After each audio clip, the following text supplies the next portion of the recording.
welcome to what is a pretty exciting episode of Kapow, coming at you right here from King's Comics. I'm Sonya. And I'm Al, and today we're going to be looking at some of our personal favourites. It's a little sad because it is going to be the last show for a while, because our horrible director is going off to LA to see E3, so the upside of that is it's cast and crew choice today. It certainly is. We will be ignoring our director for the rest of this show, but we will be having a look at Danger Girl and 100 Bullets. Yes, and Ray will be along shortly to gush a bit about one of his personal favourites, also one of mine, Ninja Scroll. But first, let us start with the most important one, mine. Let's check out Selina's big score. Alright, fine, let's do that. Yay!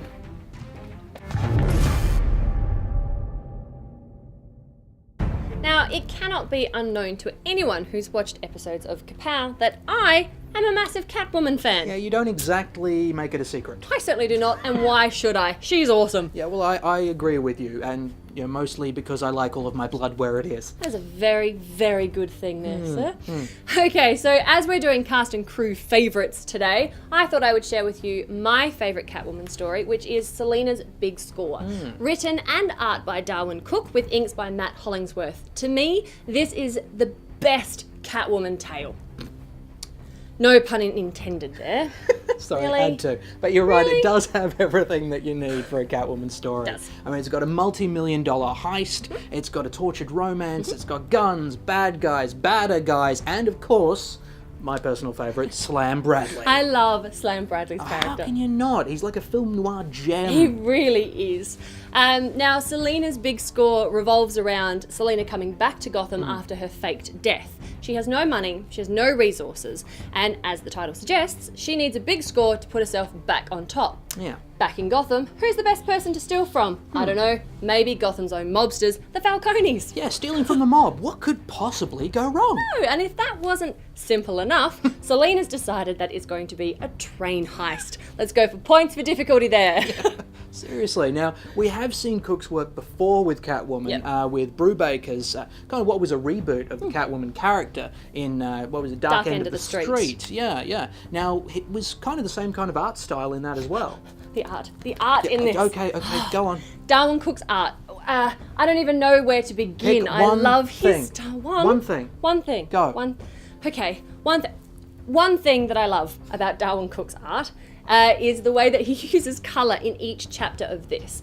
Every colour palette is designed to reflect the personality of the person who's actually telling that section of the story. Yeah. It gives us a really intriguing look into their own inner demons and personalities and how they see the world. It's pretty cool, and I think it's a really elegant way to tell a story. Yeah, it does work really well. Yeah. And again, my favourite section where he does that is with Slam Bradley. I mean, this is a guy that was designed to smoke cigarettes in the rain. That's his whole shtick. I mean, he's got this jutting jaw and this craggy, crinkled brow that just tells you, yes, I am a private detective. I smoke too much. I have long internal monologues and am all about moral ambiguity. That is a lot to get from a crinkled brow. It is, but Cook really does that. He pulls that off. He does, and it's not just with Slam, it's with every single character he's drawn. He can tell so much with just the way that he's drawn an eyebrow or a jawline or hollowed out some cheeks. Yeah. Now combine that amazing stylized artwork with such a beautiful story that is hilarious and tragic all at the same time, and you've got a solid gold buy on your hands. Even if you like Catwoman a tiny, tiny, tiny amount. I don't know how you can, but if you do, Selina's Big Score is such a brilliant book to get into. Buy it. Yeah, look, I agree, and it's not just for purposes of self-preservation. Good. This is a fantastic story. I loves me a heist story, and this is a great one. Anybody who likes this sort of fiction, check it out. You will not be disappointed. Catwoman. Love it. Do you want to go read it again? Yes. Yes, let's go.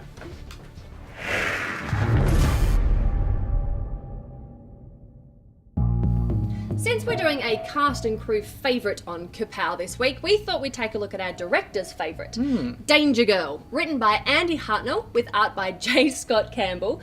I'd never actually read any Danger Girl before this. No, I hadn't either until this, yeah. And when I first flicked through the comic, I just thought our director may be just a little bit of a perv. I see how you would come to that. I Yes. mean, there are a lot, even one could say a preponderance of scantily clad young women in these comics. Absolutely. Luckily, though, I went back and actually read the comic, Yeah. and I gotta say, I'm a fan. This comic is hilarious. Yeah. It really is. There's a lot more to it than meets the eye. Yes. I mean, although the ladies in it are pretty much always put in uniforms or outfits that are tiny, strategically torn, or pretty much completely see-through. Yeah. It's done in such a, I don't know, tongue-in-cheek, sort of satirical way that it's actually completely inoffensive. Yeah, the humour is what really got to me about this comic. Like I said, it's hilarious. Yeah. You can tell that Hartnell and Campbell grew up watching Bond films and Charlie's Angels, and this kind of feels like a bit of a cheeky homage to that whole spy genre. And it's so much fun. And Yeah. also the action is really well drawn. Which is a great thing, because there is a lot of action in these There books. is bucket loads of Yes, it. there There are is. explosions, there are chases, there are shootouts, there are gadgets, there are more explosions. It could have been called Explosion Girl. Yeah, probably best it wasn't. Yeah, actually, that's wouldn't really yeah. work. Okay. Anyway, moving on. So, Danger Girl is about the eponymous Danger Girls. Yes. We've got Natalia Kessel, who is a former Russian spy and is quite handy with a knife. We have Silicon Valerie, who's a teenage computer genius. And we have, and I think she's actually become a bit of a favourite character of mine, we have Sydney Savage, who is an Australian special ops. Yes, apparently we've got them. Apparently, yeah. And she's a bit of a handy girl with a bullwhip. Yes, now they are joined by Abby Chase, who's kind of a star here. Now, she's not only a scholar of ancient civilizations and artifacts, she's also a master of most known languages and an expert marksman. Indeed. Think Indiana Jones in a miniskirt. No, don't do that. No, actually, that sounded a lot better in my head. Don't think Yeah. that's nasty. That's horrible. Anyway, they are kind of led by a guy called Deuce. He's a former gentleman spy, and he kind of straddles that line between Bond and Charlie. Yeah. He's brought together these incredibly dangerous girls to fight off a burgeoning evil, a sort of Fourth Reichish kind of evil. It's just, I found this so much fun. Yeah. It never takes itself seriously for a second. And any fans of Bond-esque spy stories, or especially if you're also a fan of the animated series Archer or the first couple of Austin Powers films, this is going to be a real treat for you. Absolutely. And the art in this, I have to say, is pretty spectacular. Yeah. The colours are bold and bright and in your face. The character realisation is just absolutely superb. I really enjoy just looking at the pictures as well. I kind of get it. This is pure popcorn comic entertainment. I mean, we read a lot of kind of dark and serious comic books, so it's really nice to come across something that is just pure entertainment. And it is quite hilarious. This is most definitely a buy from me. I cannot wait to get into this and read more of the series. Yeah, no, absolutely. Look, it's a buy from me as well. I enjoyed every page of this, and it really is a must for genre fans. It really is, yeah. Do you think we end this one up with a bit of a Charlie's Angels? Can we? Yeah, let's do it. Okay, ready? And go.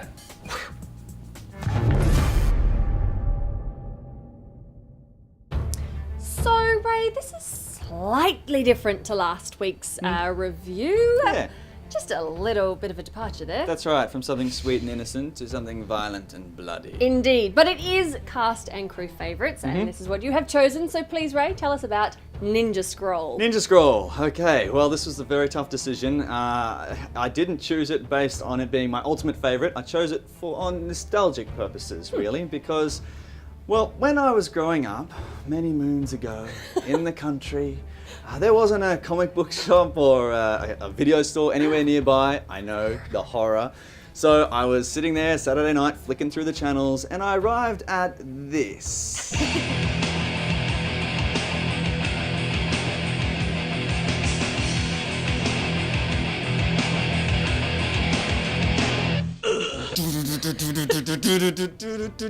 Yeah, so it was actually the start of the anime films of the time. Yes. Yeah, I was actually watching cult classics on SBS. It's such a shame that this program doesn't exist anymore. It was pretty awesome. Yeah, it was fantastic. Now, what this film did for me is it altered my perspective on cartoons, if not life, forever. So I went from Transformers to this. Ninja Scroll is the 1993 action thriller anime film set in feudal Japan. It's written and directed by Yoshiaki Kawajiri, and the character designs were done by Yutaka Minoa. Now, the artwork, personally, I think is amazing. It's a great use of shadow, it's wonderfully drawn characters, and each is, all the action scenes are amazingly choreographed. It's all bone-crunching, heavy-hitting stuff. Look, the movie is a homage to a Ninpoko series of ninja novels by Futaro Yamada. And the plot, well, it's as follows. There's a ninja for hire, and he's forced into fighting an old nemesis who is bent on overthrowing the Japanese government. Right? Simple? Well, the problem is that his nemesis, thought dead, is also the leader of a group of demons, each with superhuman powers. Now, you saw the film, Sonya. What did you think? When I first saw this, I was really, really shocked. I was a teenager and I'd never seen anything like this ever before in my life, so... Feel a butt coming on? But it was awesome. All right. I loved it so much. It was so cool. And the animation still stands up to today's stuff. Like, it's still brilliant. Absolutely. I was watching it last week again. It is awesome. And I was still surprised at all the action that they were capturing. Like, oh my God, that happens. Oh, I forgot about that. It is in your face action. The film has awesome villains, and they all have very unique powers. And these days, I think that nearly every power imaginable has been exhausted. But I don't know, back then, I'd never seen anything like this before. And the other thing is, I found it really funny. Jubei Kibagami, who's the main character, he's such a smartass. I mean, what he says in the face of danger is hilarious. And what did you think about the blood and graphic nature of the film, though? It might seem odd, but especially to those who don't know it, it's actually a stylistic thing. It is, and there is certainly a lot of it, so please don't go into this thinking you're going to be watching a Studio Ghibli film. Yes. I also really liked the female characters. Oh yeah, they're pretty tough, aren't they? They really are. They've got a lot of flack, but I love them. Kagero is such a great character. She's the envy of every man, and she does get knocked about a lot. Oh, absolutely. But she can kill you with a kiss. That is awesome. I also really liked one of the demons, Benisato. Yeah. I thought she was fantastic. I remember the first time I saw her tattoos come to life and attack. Yeah. And I was just sitting there with my mouth hanging open going, oh my God, that is awesome. I know, right? Look, female characters are often objectified in anime in particular, but look, you have to understand that this is no different to watching something like Straw Dogs, which, you know, was brought out in 1971, much earlier than this film, or other films like Deliverance, Blue Velvet, The Crow even, or Irreversible. Now, these films all depict strong violence and sexual acts, but I don't know, I think people have an aversion to watching cartoons like this because they feel that they should only be associated with the innocence of childhood, and as far as I'm concerned, that's just not the case. This film was also my first encounter with transgender and bisexual animated characters. I'd never seen anything like this before, and it wasn't overt, but it was definitely present, and it was quite an eye-opener for me as a teenager. I kept wondering whether my family was going to wander into the background and go, "What are you watching?" It's not the Bill, Mum, it's Ninja Scroll. Ah. Ninja Scroll, Mum. No, I don't think you should sit there and hold my hand and watch it. That wouldn't be too nice. No. The film did catch a lot of flack though. Look, in 1995, the UK version had 52 seconds of material edited out because of how extreme it was, and then that passed on to other Western nations like Australia. You couldn't get the original here for a long time either. It wasn't until Manga Entertainment released the 10th anniversary edition in 2004, and now the film carries an R rating, so it's available to all of us finally. I really enjoy the wicked sense of humour that kind of runs through this film. It's pretty cool. I also really love all the characters. They're really well done. There is a lot of violence, like you said, it is quite overt, but it is a symptom of early 90s manga. Like, that is what happened. There's a period of time. And it's such an important film in that genre, I think. And it's one of the best I've ever seen. It's also left us with a really great legacy of comic books and spin-off series. That's right. Now, personally, I give Ninja Scroll a buy. However, for Kapow, I'm actually going to give it a borrow, just because it is so violent and quite sexual. It's not for everybody. Some people might get a bit funny about it. I'm going to give it a borrow to be safe. Okay, I can understand that. Well, you know, it is a twisted tale of revenge, and there's a lot of graphic nature involved in this film. However, look, it brings back a lot of memories, and I loved watching all the action sequences. The animation it easily compares to that of today. The sound as well, I forgot to mention, is awesome. It's so nice and rusty. It reminds me of those old samurai vintage films. Awesome. That's another fantastic component of it. Look, films like this rarely get made these days. Yeah. It came out at the peak of an era of adult animated entertainment, Yeah. and it's unlikely you'll see this kind of thing very often again. So if you've always been curious or even just heard about it and want to check it out, have a strong stomach, but I think you'll really enjoy it. So, bye.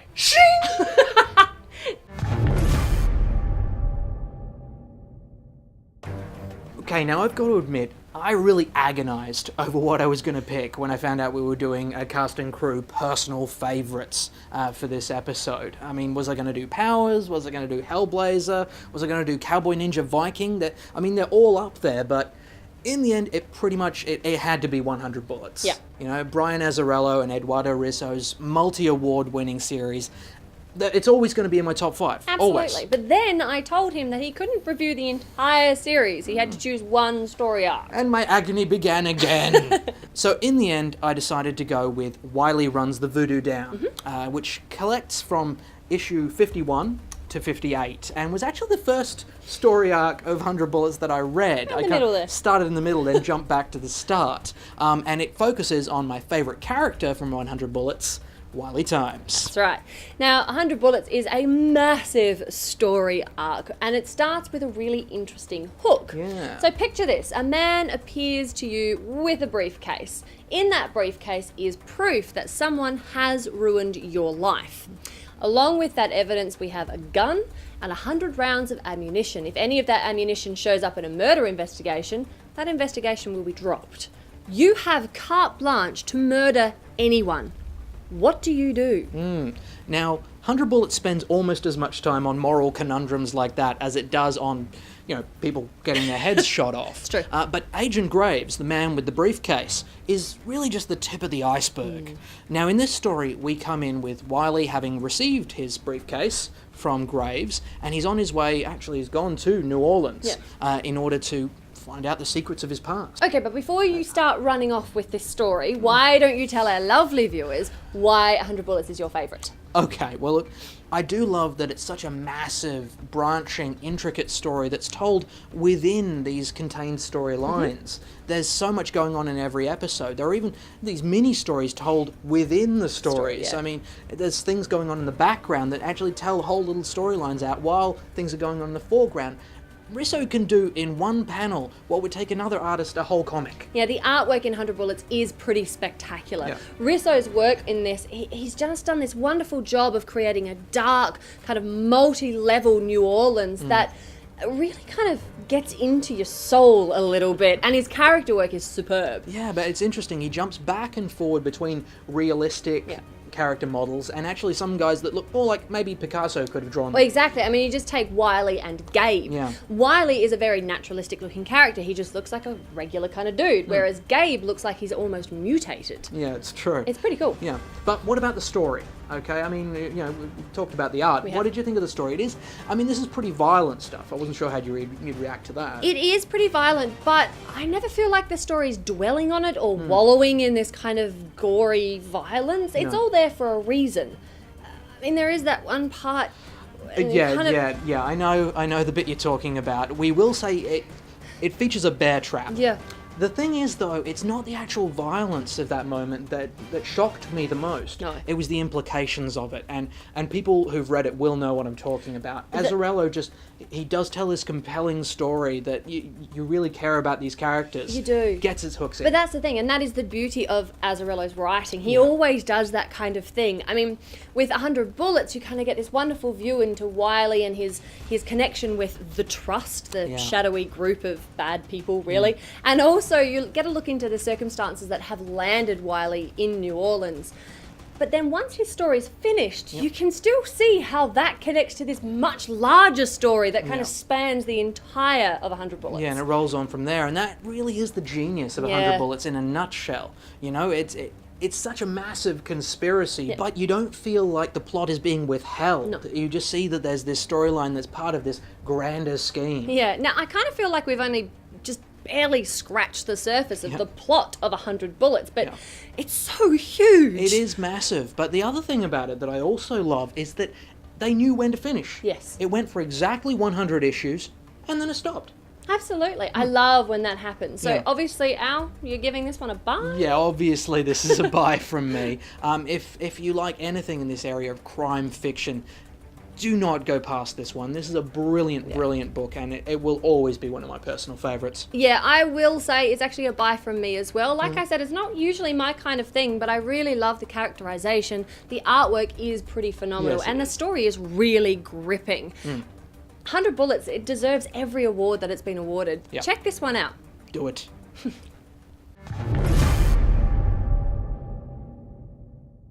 Well, that's it for our last episode of this series of Kapow, guys. Yeah, it's a bit sad, Yeah. but we will be back We will. from June 20th with all the reviews and generalised craziness that you've come to love. Oh, but very quickly, Al and I will be at Sydney Supernova this year from June the 15th to the 17th. We'll be interviewing local writers, people that are there, making a nuisance of ourselves. So come and say hello to us so we don't All feel that lonely. good stuff, yeah. And while we're away, we'll also be doing a lot of things on the Facebook. Yes. We'll be having some competitions, lots of great prizes like Season 1 of Walking Dead on Blu-ray, and also Superman Doomsday on DVD. So get on to the Book of Face, and don't let that pass you by. No, indeed. Thanks for all your support, guys, and we will see you in Season 2 of Kapow. Bye. Bye.